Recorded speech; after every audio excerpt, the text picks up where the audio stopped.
Hey, greetings from the Pacific Northwest. Bo here, back with the vinyl finds video. So there won't be any reading out of the endless trip. I've got a few finds. I'm on a mission to reaccumulate a lot of the psychedelic records that I had parted with. I didn't part with all, but I did part with a significant number of them. But back focused, back on pace. The drive for 1,000 continues. We're up to 969. So we're getting there, 31 more. So I only got 4 records to show, but got a budget, getting some of the stuff back. Actually, one record is one that I've never owned before. So we're going to start off with this. This is one that I've never owned before. Well, I've owned reissues of it, but this is the first original press I've ever had. This is Neil Young's Harvest. I think this is his best record. That's on the monotone reprise, that old battle. But anyhow, so I'd had reissues of this before, but for an original, this is fairly clean. It does got, Wolf wrote his name on there, but so Wolf, if you're looking for your record, I found it. Got that. This is one that I've reacquired. This is also an original. This is, everybody knows this is Nowhere, Neil Young's Crazy Horse.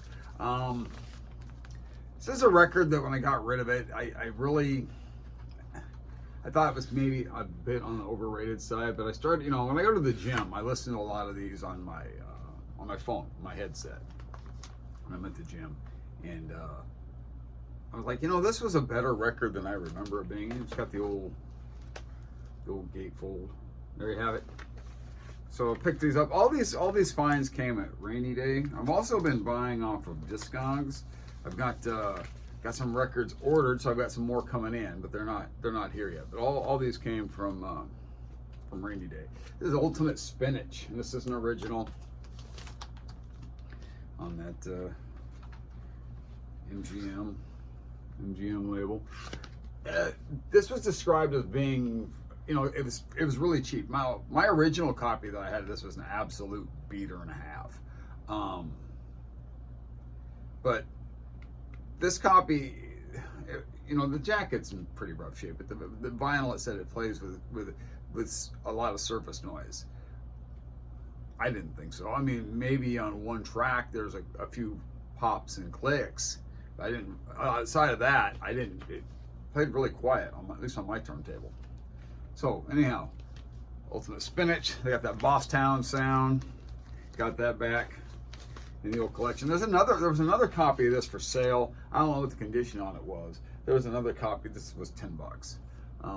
There was another copy of this for sale at another store in this area, and they wanted like $50 for it, which probably isn't necessarily an unfair price, but $10. Like I said, my original copy, the other copy I had originally was a beater. I think it's a $2 holler, I think, if I remember right. If you remember the days when we used to say the old $2 holler. Anyhow, last one. So this is an original, US original. It's a stereo. It says Piper at the Gates of Dawn. It's on that red tower. This is actually my old copy. This is a record that I made a trade with a friend of mine. I gave him a bunch of my Beatles records for a bunch of graded 1960 Topps baseball cards. And this is like just one example of one of them. Willie Mays. BVG, which is kind of been under fire lately, if you know anything about the card market. It's a 5.5 with BVG cards. Anyhow, probably about 30 or 40, including Mantle, Maris, you name a star from back then, it was in the trade. I traded him all my Beatles records, and I threw this in too. I thought the trade was kind of one-sided, to be honest with you. He's a friend of mine, so I threw this in as well. I traded back for this. I traded a couple Iron Maiden records, so I made it right, because I'm not listening to Iron Maiden, but I'm trying to rebuild the psychedelic collection. So you have it. So this was my copy. I've reacquired it. I have it. It's my finds. Like I said, trying for 1,000. We're at 969.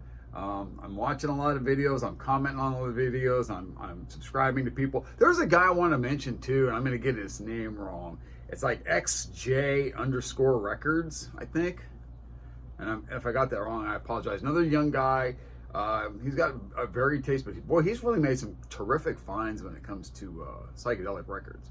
So if I got that wrong, I'll fix it in the next video because I'll research it before I shoot. Anyhow, see you guys next time. Bye.